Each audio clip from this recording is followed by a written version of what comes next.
Christie Ponjican. We can barely see each other. So for those of you listening or watching, I'm at my desk, my home office, where I have my podcast system set up, and Christie's got a little chair. I got a little chair in my office, and there's like wires and monitor and boom arms and microphone cables, and there's a little tiny gap where I can look at Christie. So if you see me, it's about this big. It's very maybe. small. Oh, it's actually maybe smaller. Barely enough to see your head. So if you see in the video, if you're watching the video on YouTube of our podcast, which I think that's where most people do, and you see me like leaning my head like this or that, and I think last time she was doing it too, that's because we're trying to see each other. So one day we will have a big fancy podcast studio. We're not there yet. This works. Yeah, it does. Yeah. So how was your week? How was your day? How was your weekend? Yeah, let me think about that. What did we do? We had some friends over on Sunday. That was fun. It's always good having people over to catch up with that we hadn't spent some time with in a while. Yeah. Church nice. Sunday morning. Yeah. What did we do Saturday? Not much, I don't think. Shopping. Yeah. So Saturday morning you did your jiu-jitsu. I went to the gym. Yep. Then you came home, and then so I had the morning with our kids, and then while you were doing jiu-jitsu, and then you took our son to go clothes shopping. Oh, Lord, yeah. And then you got back from that, and then I got to go out on my own to take back the clothes that you purchased. Which I got the wrong size. In my defense, fault. Yeah. I was definitely shooting for a little bit. Yeah. I like looser clothing, but I think our son prefers looser clothing as well. I think you were trying to guide me to, get a bigger size for our son because he's growing so fast. He's growing so fast. Yeah. So I'm a Costco guy. I buy all my clothes at Costco, unashamedly. But it's not something we talk about often in this podcast, but I'd like to. So it was absolute chaos at Costco. And like Christie said, you went after because we had to exchange some of our purchases, and she was going to go out anyway. So she just stopped in Costco, so she can confirm. I mean, I don't know. I've never seen it like that. And we are in late February, 2025. Yeah. Usually, to me, like this is the economics. Everybody's going to get super bored by this, so I'll keep it short. But like usually January, February are really slow retail months. It would seem. It would seem, right? Post-Christmas, people, spent all their money. Maybe gift cards. Maybe that's what it is. People are spending gift cards. I don't know. I guess what I'm trying to get at, I'm talking all over the place here. I was just baffled. Costco was more crowded than Black Friday weekend. It was more crowded than Christmas shopping. Like Super Bowl's already happened. Yeah. Like, what is happening right here? It was unbelievable how crowded it was. And this is what it always fascinates me, confuses me, frustrates me, because understanding the economy is so complicated. Because, some people know, I'm unemployed right now. So I got laid off in November of last year from my IT job. Got an interview right after recording this podcast. But, it's been tough finding a job in at least my area. So I work in technology, in tech, kind of tech leadership. And it's been pretty difficult. Well, so you've had a whole lot of leads. But you've had people just calling you. It's a constant flow of interest. Not as much as I'd like, though, to be honest. To me, I feel like I'm not stressed about this at all. No, I'm not saying, I'm not talking about stress. I'm talking about more economic. Okay. This time last year, I would say the economy's in pretty good shape because I was employed. It's just funny how that impacts your perspective, And now I'm unemployed. I'm like, it seems like the economy is kind of struggling. And, I'm hearing about all these federal government cuts. And I'm worried, oh my gosh, there's going to be so many workers injected into the unemployment workforce. Yeah. I hear about, I read headlines about all the big tech giants are doing huge layoffs.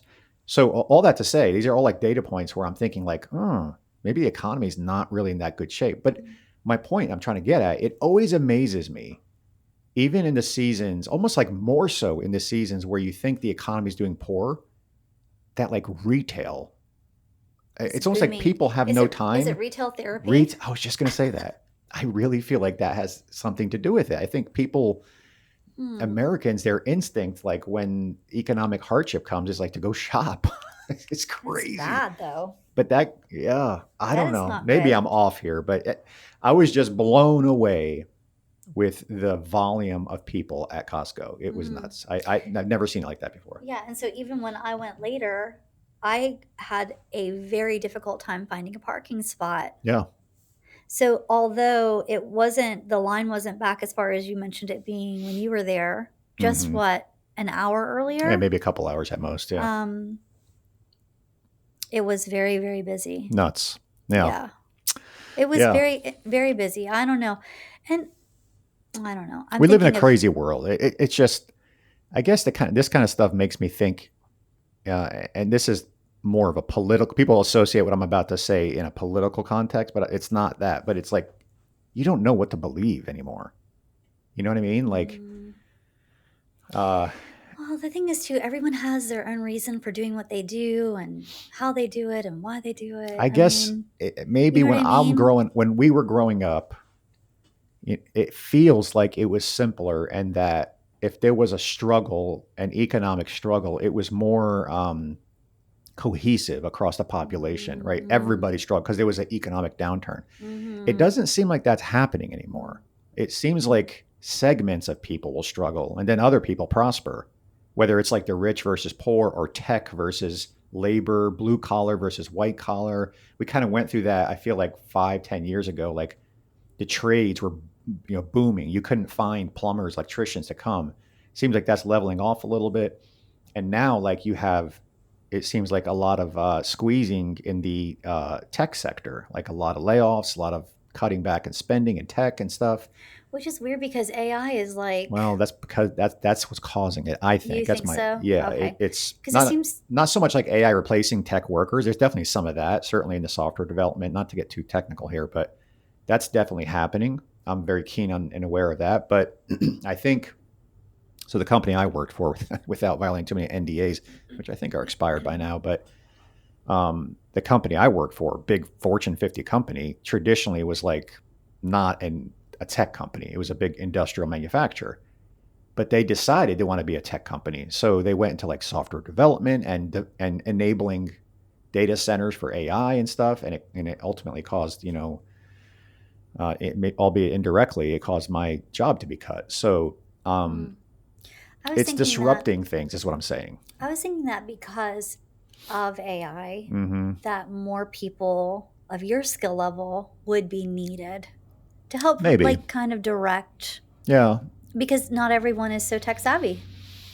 I know I'm Well, not. but there's a lot of tech people that have been laid off from the big companies, from Facebook, from Meta, Google, all of them, Microsoft. They've all laid off thousands of people Mm, in the last year. So mm. there's a lot of people looking for jobs. And frankly, I'm 48. I'm starting to get to that age where maybe they want somebody younger than me. Maybe they want to give somebody a chance who hasn't been a tech leader, whereas I've been a tech leader for a long time. But your experience to me All would. right. This doesn't need to be a Dan hype session here. No, I'm not even trying to do that. I'm I'm saying, just like, observing from, the if economy. I were an employer, I would be looking for somebody who has wisdom, I hope so. some, Yeah, tenure in this type of area of work. I hope so. So, Yeah. um, kind of tie in the topic we want to talk to today. This is sort of transitional thoughts, but we'll get to what we want to talk about. Technology. I guess technology is just having such a dramatic impact on our world right now. That's my observation. And different people, may not see it in their lives yet. And I'm a technologist. I love studying and keeping up on it. Yes, Yes, I I love love technology. technology. Shout out to Not say as the much movie as in the you comments if you see. know what movie we're Yes, talking I love about. technology, Always always and and forever. forever. That's funny, Dan. That's me. We both broke out in song. That is me, folks. That's Name the funny. movie in the comments. Great movie. Um, Silly, ridiculous movie. Fun. but yeah, so technology is, so I'm very aware. Some people are not affected as of yet, although I think I think the world is about to change. I really do. And I've talked to some people recently and they're like, I don't know about that. But I think the world is about to dramatically change. And I'm both, should we be afraid? well, that's my I next mean, I'm comment. kind of like trying not to be afraid right now as you say that, because you've been the one who says, it's okay, this is all Traditionally, good. This yeah, is good. Like, I'll say, stop asking Google for everything. You're she like, hates you're that. feeding the beast. That's what I say. You're No. feeding the beast. You're making it bigger. You're making it better. Stop doing that. And you just, no, this is good. This is amazing. And Well, it so are does you help. still feeling that way, or are you feeling a I little I'm on the like I'm fence. right? I'm on the Okay, so fence. I'm kind of right. I don't know if you're right or wrong. I'm on the fence. So, what Uh specifically, uh, if you're afraid, because you've been like not I'm afraid is kind of a big thing to say, yeah, but afraid's a heavy fearful word. or whatever. But Concerned. so that's a big deal for you because you have not been. No, I wouldn't say that. You've So not shared that you've hold. not shared your concern. So we're talking to people listening have no clue what we're talking about. So, Okay.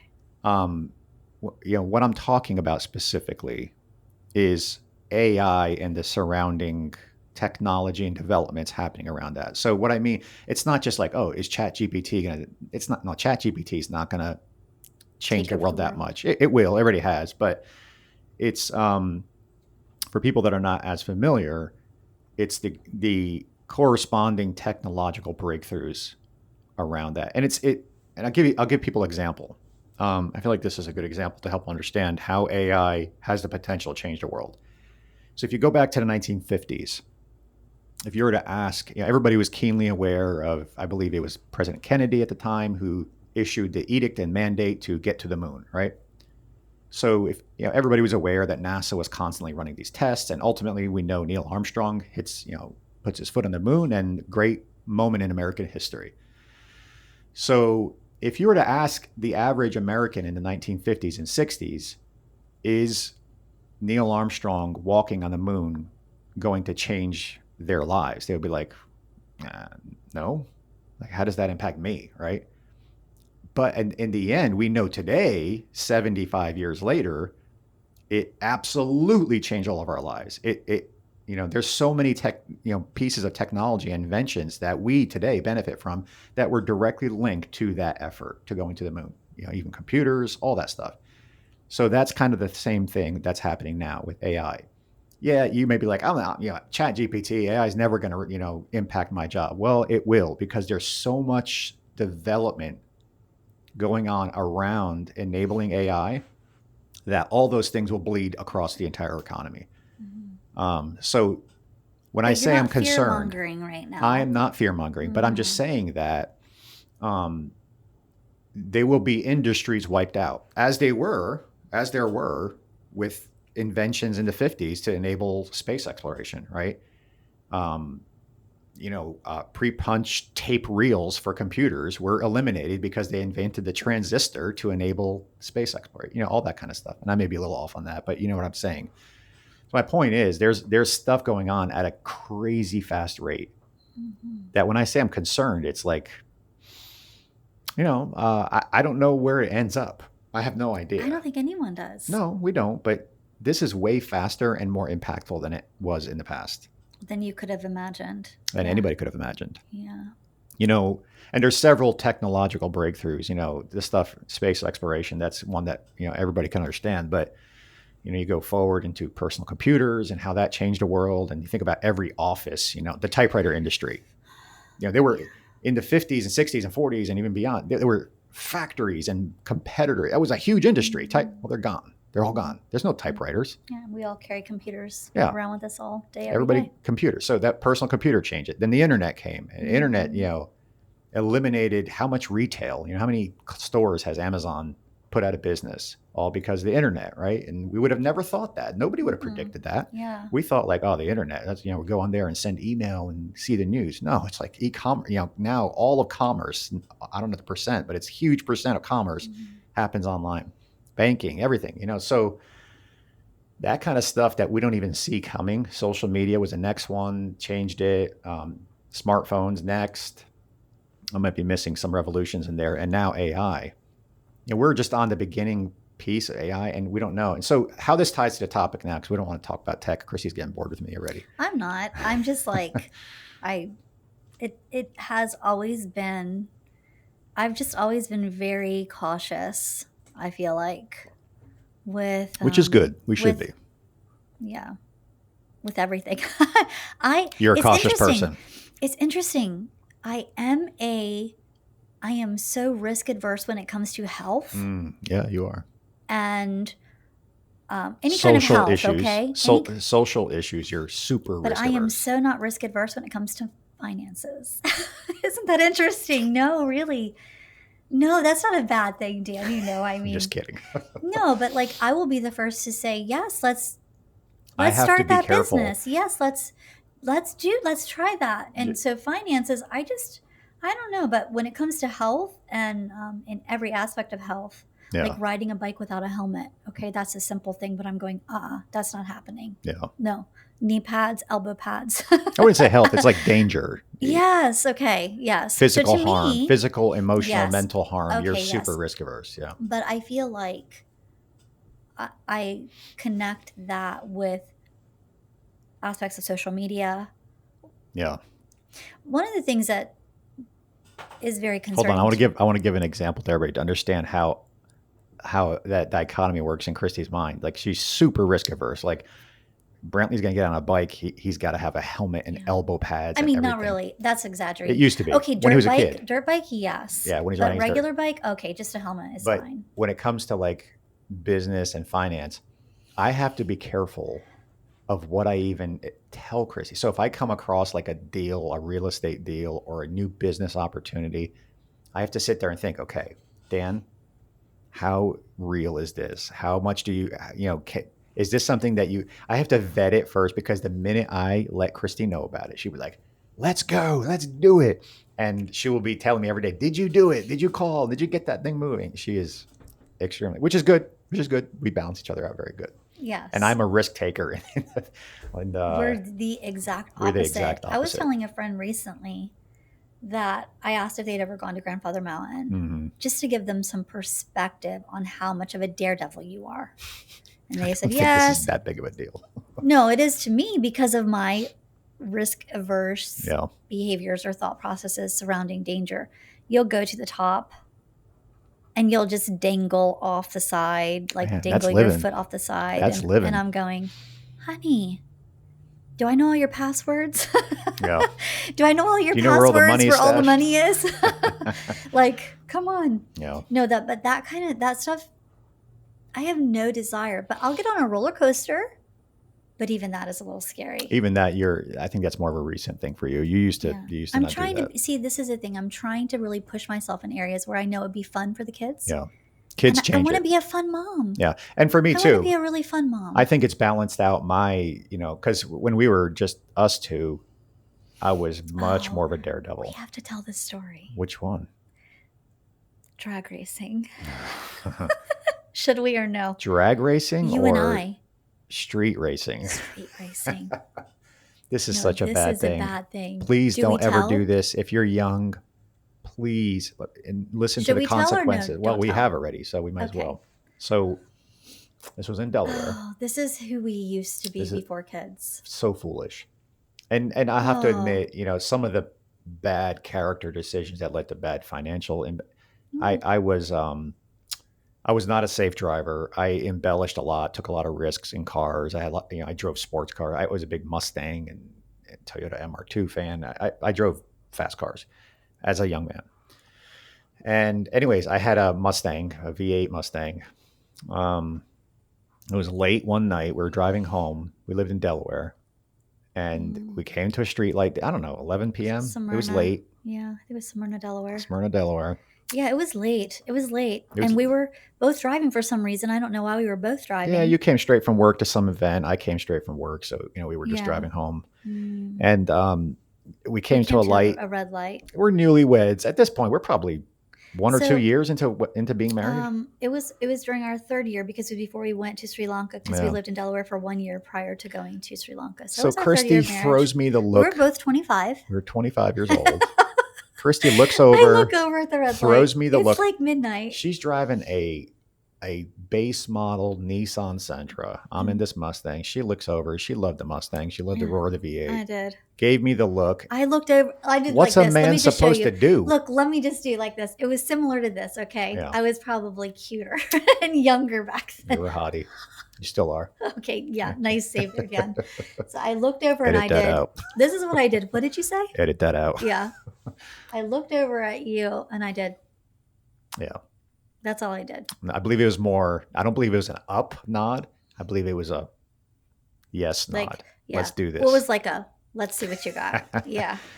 Needless to say, what is a man supposed to do? When the light turns green. We get it. We get it. And we were not going that fast, but the acceleration was fast enough to where there was probably a Smyrna trooper or Delaware State trooper. I don't know what it was. Don't remember. Waiting for us as we sped by him with my V8 growing. Clearly, I was way out ahead. Oh, so, yes, of course. Police officer pulls out.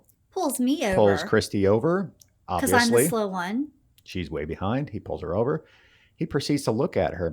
I guess he pulled up with his car? Or did he get out of his car?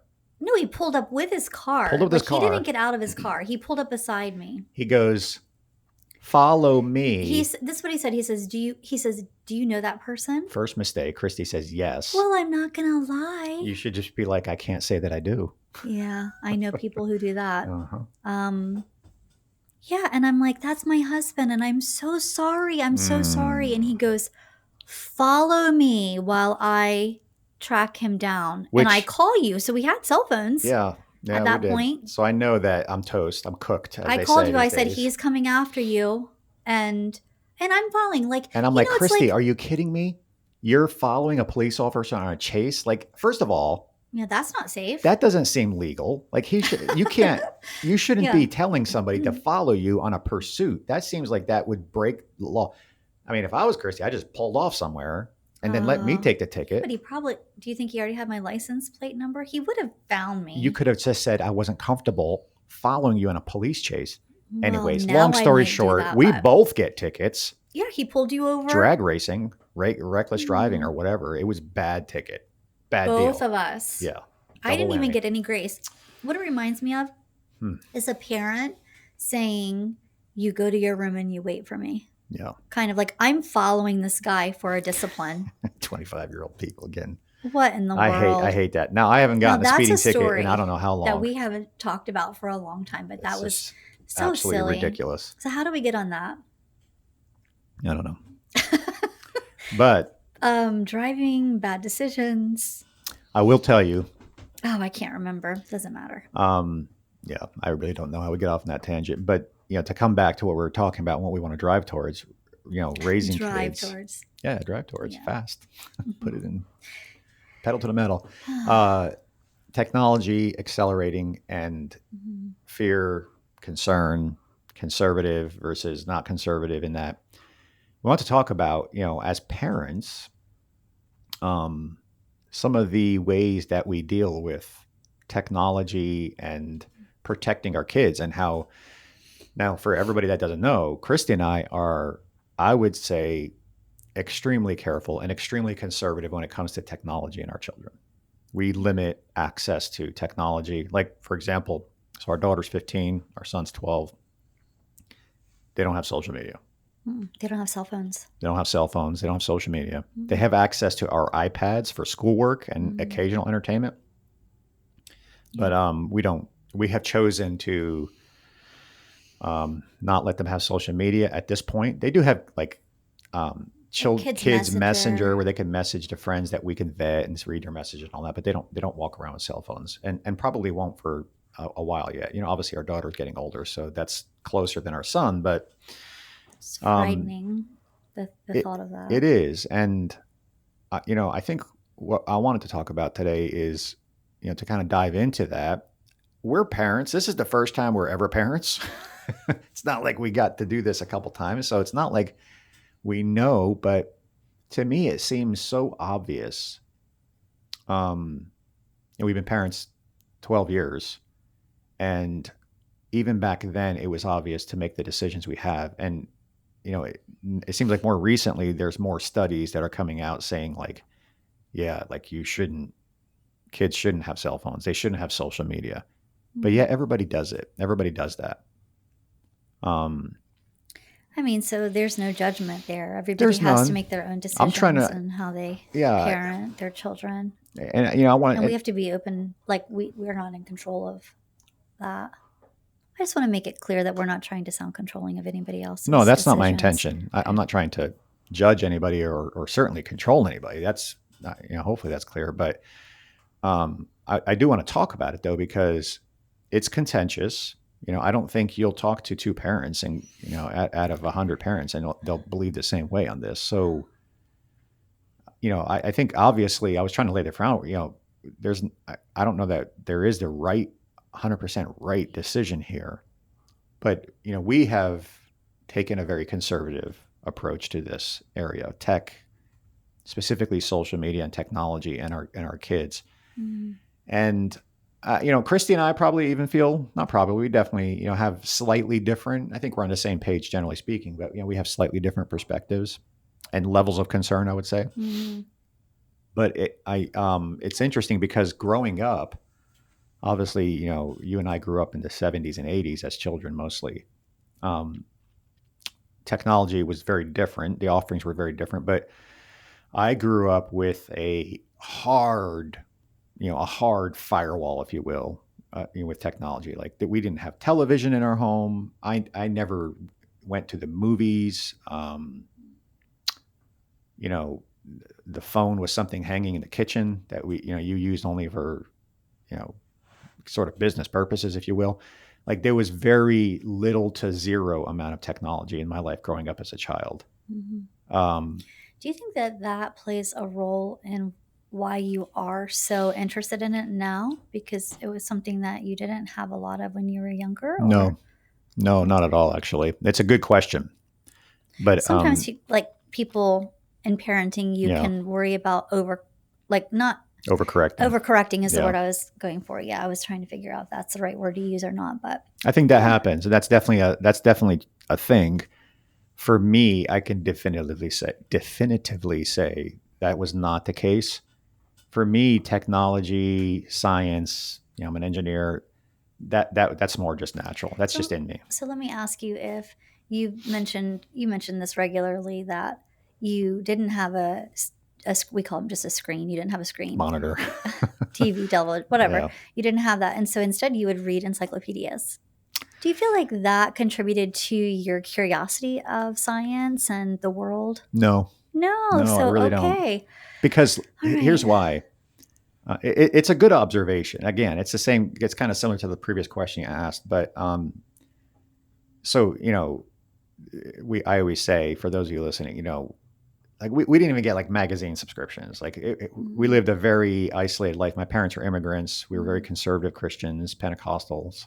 And so no TV, no movies, nothing like that. And, no media, I would say. Like we didn't even get the newspaper. We didn't subscribe to a newspaper. And we can get into why. It's not as much like fear or concern based, but it's because my parents came from they came from the other side of the Iron Curtain, if you know what I mean. So if you think about it from their perspective, Cold War era, growing up in, Soviet influenced Iron Curtain, when they were not communist themselves, they were not of that persuasion. Newspapers and media would have all been propaganda that they were trying to be protected from. So coming here, they didn't know any different. They just assumed that it was the same thing. So plus, I think that played English. It was in a different language. So there was a lot of factors, but just to get some perspective, it wasn't all like religious, like, it wasn't that. That was some of it, but that was not, I would say more so is the cultural aspect of it. Mm-hmm. But with that said, to go back to your question, so we did get encyclopedias. I think it's interesting to think about this. It was like door-to-door salesman stuff. Yeah, we did too. Yeah, those guys they were on point. Those Encyclopedia Britannica salesmen. We've got tons of books that actually I know so out of date, but our daughter loves to read them. Yeah. Yeah, my mom gave a bunch of them to us. So shout out to those you raised in the 70s and I don't know if they still did this in the 80s, but we had, my parents bought the Encyclopedia Britannica from a door-to-door salesman, probably like the early mid-70s edition. And with that purchase, they got the subscription to Childcraft. So I you don't remember what even that know is? what that It is. was the Yeah. children's version of encyclopedias. Oh, So you okay. had them. I remember your parents had them. You just didn't read them. You were watching TV. We did have TV, but So my dad would unplug the TV and say we're going on TV fast. a TV Yeah. fast. But Which I do anyways, that. I do that. so That's funny. encyclopedias have technical information and plenty of non-technical information.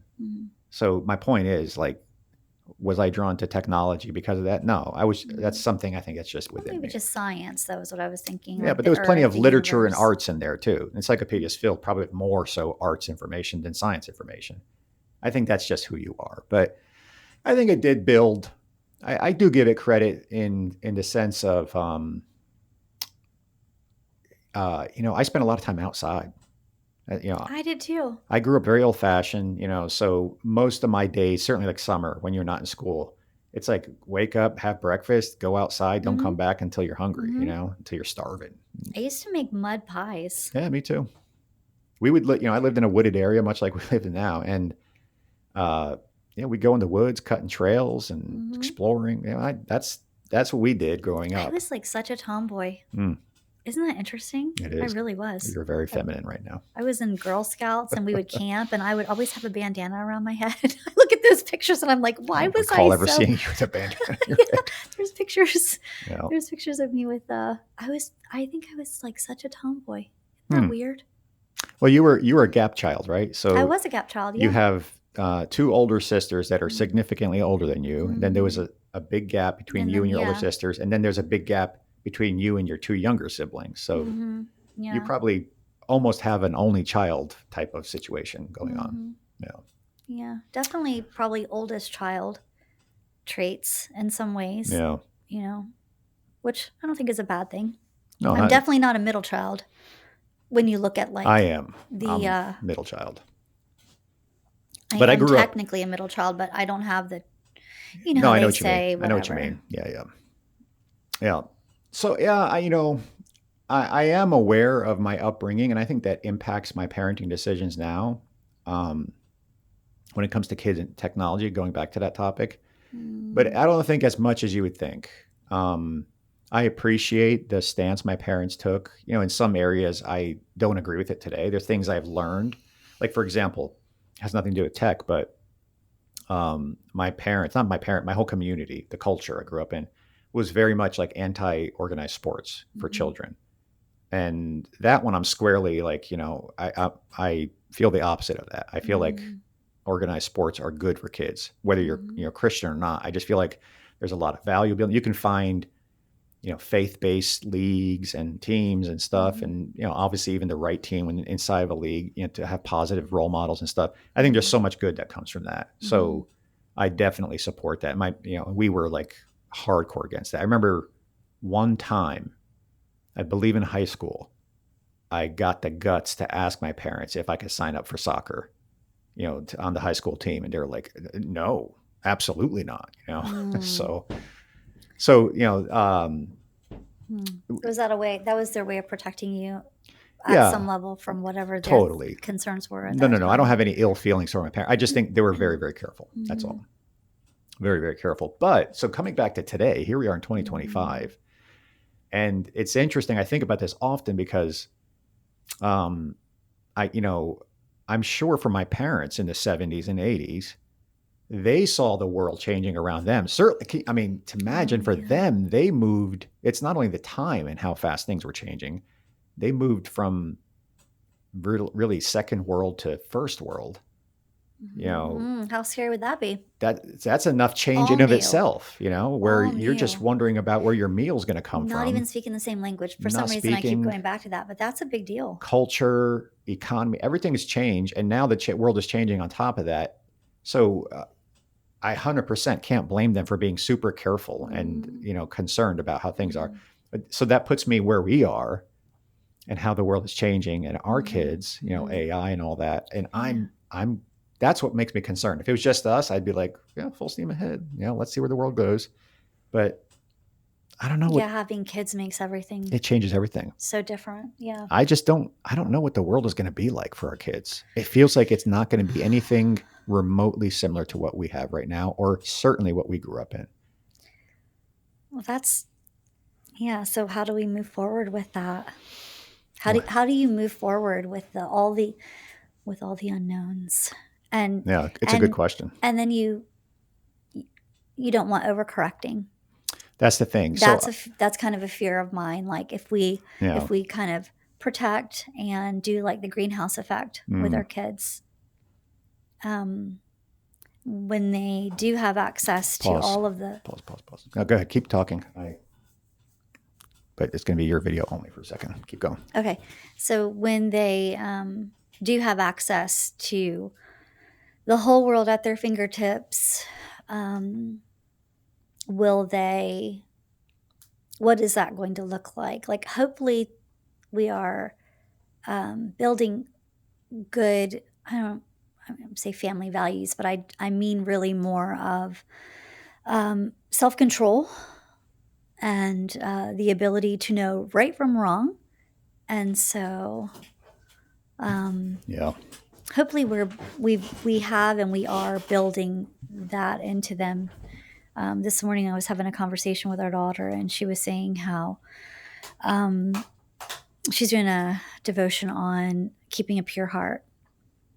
And she said part of what she was learning is the heart is deceitful and wicked. Who can know it? That's in the scripture. And she was saying how at the same time we can all feel tempted in different areas, but at the same time the Lord offers a way of escape from temptation. And so she was just talking about how, what we meditate on in our heart, not even just making the wrong decisions that are not good for you, but what we meditate on is what we're going to possibly move toward. And so this is something we've been trying to work on for a while. We've talked about this before too, cognitive behavioral therapy. Think about what you're thinking about. I think it's just starting to make sense for her. Like, what I think about is what I will be drawn toward. And, trying to be careful on that and know that there will be, there could be consequences for, thinking these things. I don't know. And I think I've gotten quite a bit distracted here. So sorry. We might need to. No, you're good. You're good. It's definitely a concern of overcorrecting, being too conservative when it comes to exposing our kids to the world, because, just to kind of break it down for me, I kind of alluded to it, I think the world is going to change. Yeah. I keep going back to AI, but it's not just AI. Again, like I said before, I think it's everything around AI and how it's going to impact our world. Mm. I worry, too much isolation, too being too careful will limit them from opportunity, even in what the world is going to be like, because the world is going to change. That I feel confident of. So you're saying in a way of like skill set. Yeah, skills, but also understanding the world they live in. I think it's important as Christians, as individuals, as contributors to society, to be able to be to us. Obviously, I believe in separation, so I believe that's a biblical concept, that we should live a separate life from the world. Now, there's a whole. You could dive into what does that mean, right? Practically speaking. But at the same time, you need to understand the world and you need to live in it. Mm-hmm. You need to be able to meet people where they are. So to a certain point, I feel like some communities take separation to the extreme where it's counterproductive. I don't want to even call out, but I think we're all thinking of certain communities where they're so separate that they don't even have a chance to reach the people around them, right? I think that's counterproductive. Mm-hmm. So when it comes to technology, you and I both have pretty strong feelings on like social media, right? Pretty, Mm. I think the consensus among social scientists and psychologists, ecologists, all of them, for children, it's pretty much detrimental. Like there's not much good that comes out of putting kids on social media. Mm. But at the same time, as an adult, it's sort of the mechanism that we engage people these days, for better, for worse. It's just Mm-hmm. how we keep in touch with a lot of people. Just because people move Mm. away, we're a very mobile society, and for a lot of reasons, that's just the way world works. So, what is going to change in the world in the next 20 years as a result of all the development going on? That will be the paradigm. That the way we do things today are just going to be completely changed as a result of everything going on. And I don't know. I couldn't begin to speculate. I could speculate, but it'd probably be wrong. So I don't know. I feel like going back to what I was talking about earlier about keeping our heart. Mm-hmm. And I think Job talked about having a covenant with his eyes. Yes. So things like that, if we can establish those types of, what's the word, guidelines, Guardrails. Yeah. guardrails, Yeah. and just make that, Yeah. it's not a no social media. It's a, I mean, it is right now for us with our kids, but At some in point. time, Yeah. it's more of what I've tried to really help our kids understand is what you see, you can't unsee. Yeah. What you hear, you can't unhear. Mm-hmm. What you experience, you can't unexperience. Like it's life changing. And so I've tried to help our kids understand that even with music, like what you hear, you can't unhear, and you get this catchy tune, and it's not something that's, it can be a terrible song that's like putting you down and putting other people down, or Introduce negative. hatred, Yeah. or just like, or self-loathing or whatever. And Or it's like, self-harm. so what you, Yeah. what you see, you can't unsee. So that's really the basis of where I'll say, guys, like, because sometimes they'll want to get on, like, look at Amazon, whatever. Mm-hmm. Sometimes they'll search for something and it's like, how did that come up? Yeah. Accidental click, accidental. Yeah. And here you are at something else. It's just like, it's so fast. Yeah. And then you're like, you can't unsee that. This is why both you and I, so we do allow our kids to, occasionally supervise, for example, like go on YouTube. Mm. But I've supervise is the supervise, yeah. But so one of the things that it's easy. So let's say, for example, I'm letting my son watch YouTube, right, on a TV, not on a phone where he's hiding it away from me. We actually used to let him watch YouTube on an iPad. We cut that off because it's just too easy for him to. Well, there are a lot of shorts, and the recommended. Well, that's where I'm going. That's where I'm going. Hold on. So we switched off from a device to a TV. That's specific. But then, in terms of the content on YouTube, I noticed my son being sucked in. I'm there with him, letting him watch, and he's watching soccer highlights and crazy kid stuff, right? But I watched him. He no longer wants to watch long form content. When I say long form, like 10-minute videos, he increasingly started discovering shorts. And then at some point, that's all he was watching is shorts. And the shorts, to what you were just saying, you're switching so quickly, 10 seconds, 15, 30 seconds at most. You're flipping between content. It's so easy to go from wholesome to questionable to horrific. Right. Very, very quickly. And not even to mention then that is impacting your attention span. Well, that's what I started observing too. So, to kind of set it up, I, unfortunately, I told my son, there's no, both, all of our kids, both of them, right? No shorts. We don't do shorts. I observed attention span impact. So then when he even watched long videos, like he would watch 20 seconds and want to go to the next, and he's like, I'm like, no, you're not doing that. You pick a video and you watch it. So a lot of his is now more, since we made that change, a lot of it is more into creating things. No, I feel like we've made good changes to where our kids are now watching content that's more enriching. Yeah. And educational. And so he's creating a mask right now. Yeah. This amazing crafting and creation. Yeah. Yeah. And science, he likes watching documentaries and all that. So there is a good way to do it. But I want to go back to something you said, which leads to a big area where you and I don't want to say disagree. That's too heavy because it's not a disagree, but we have different perspectives. It's okay if we do, though. I wouldn't call it a disagreement. It's an area that I have a different concern than you. Like your concern, we talked about this at the beginning of our discussion. Your concern is purely out of protection, your motherly instinct. You want to protect and do whatever it takes to protect as much as possible. Whereas my concern is definitely protect, but it's also I want to build the guardrails, as we said. And my concern is sometimes in some areas, we were talking about, social media and kind of watching content online. So that's one example, but this applies everywhere, is when there's full abstinence from it, then there's no opportunity to learn guardrails. You know what I mean? Yes. So when you say, like, for example, well, for us, like our kids do not even have social media accounts. There's no Facebook, there's no Instagram, there's no TikTok, anything. So in some ways that makes parenting a lot easier, I think. I think it's kind of a cop-out for us, if I can admit it. Okay. It's the easy way out.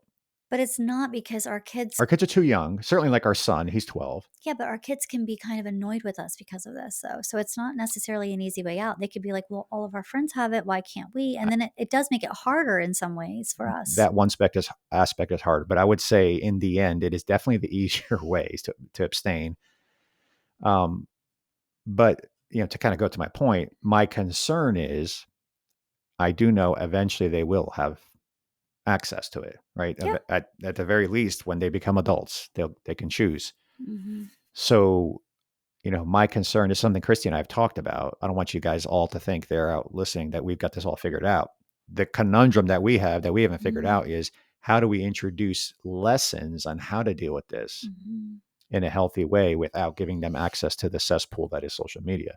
And I think we're doing that with, like, the example I just gave with our son, with, to understand, like, okay, you can watch YouTube. YouTube is a social media platform. You can watch YouTube, but there's aspects of it that we need to understand there's guardrails. So that's kind of what I'm talking about. That's where I'm trying to figure out as a parent how to do that in a healthy way, to where it's not just cut off completely, but what is a healthy relationship with these technologies? And ultimately that leads to the whole thing that we're talking about today. Whether it's going to be AI, it's going to, be, Christy and I talk about, it's a funny one. We can actually close with this, but talking about robots. Man, the robots are coming. I know it. I read a lot about this. The robots are coming. Domestic robots are coming. And Christy and I have very different perspectives on that. But again, going back to it, I'll clean my own house is the way I feel having about it. the guardrails of how to deal with these new emerging technologies is an important thing as parents. So that's my point. I'll pause there, but I do want to talk about robots, though, after that. I don't know if you have any opinions on what I said there.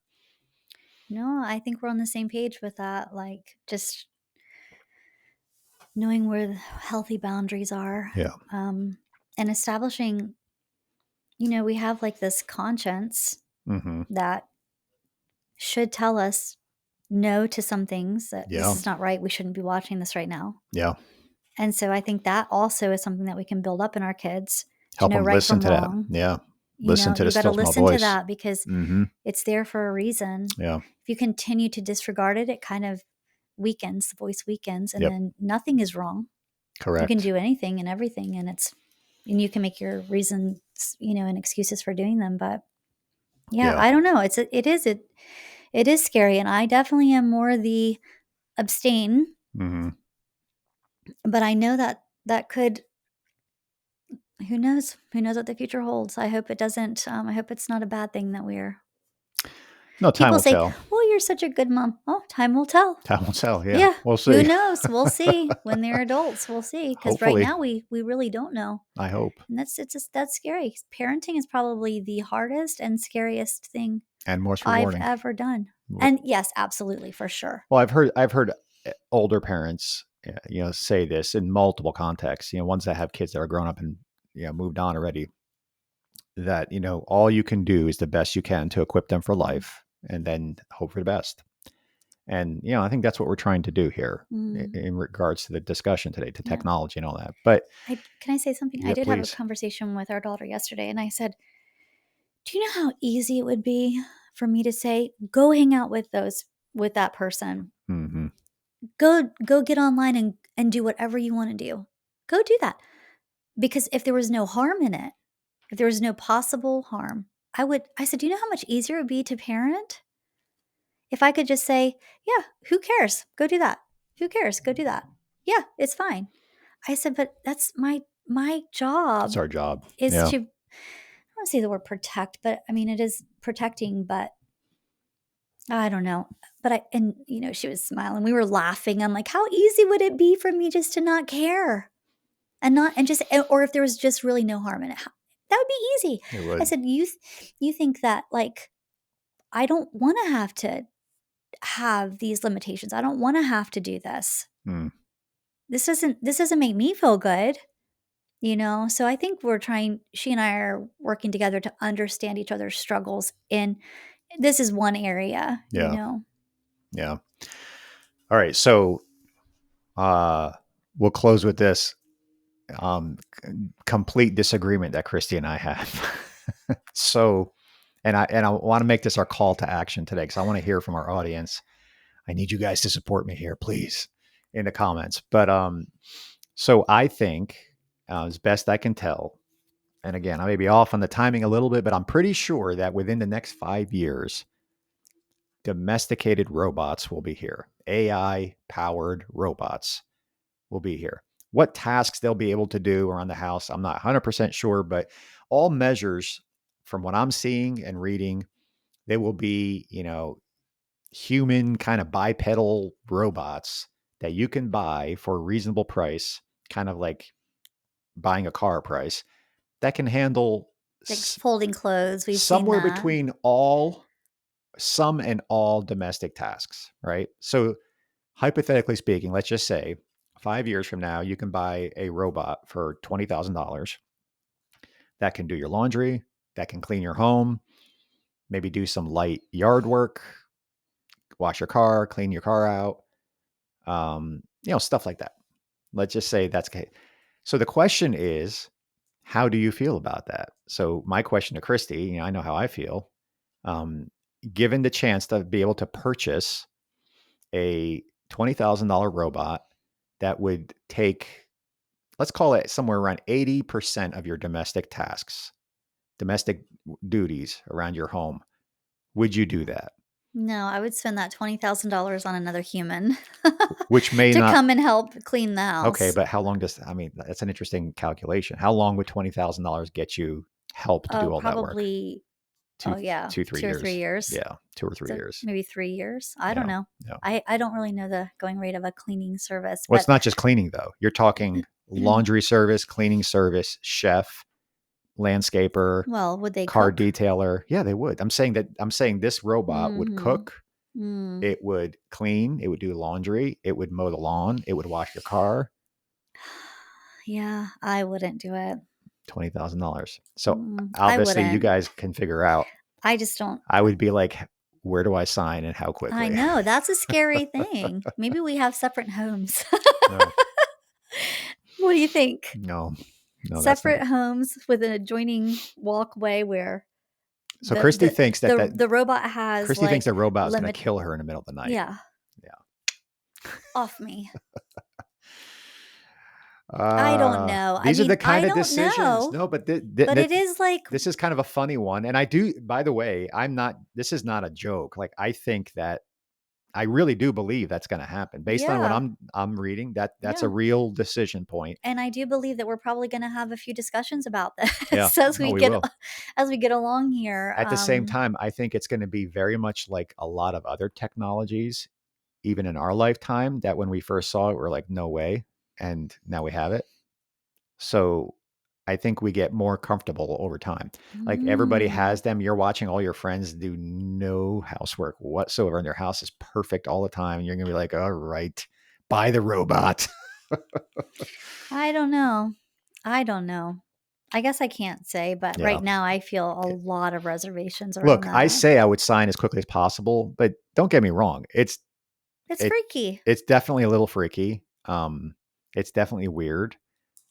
We have one of those Roomba iRobot. So we have a robotic cleaning carpet cleaning, but it's very it's one of the early versions, and it kind of is horrible. It doesn't do it it very gets good. stuck under a couch, Gets stuck and on a so we're like, couch. okay, we're just not doing this. But the new ones, like just for example, right? This is a good example. So we got the early one that's clunky and doesn't work good. It sits down in our basement. We don't even use it.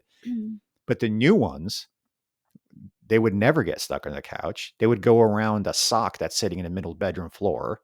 It would empty itself out in the dustbin. Like all the problems that we don't like our early robot is all fixed. The new one, anybody on this that's listening to this podcast that has a latest generation, robotic vacuum, they're like, oh yeah, that they're great.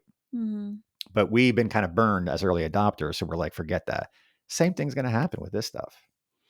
So it's interesting, like just like psychological perspective on how you feel about a robot taking care of all your domestic duties, and would you do that? So let us know in the comments. I'm really curious.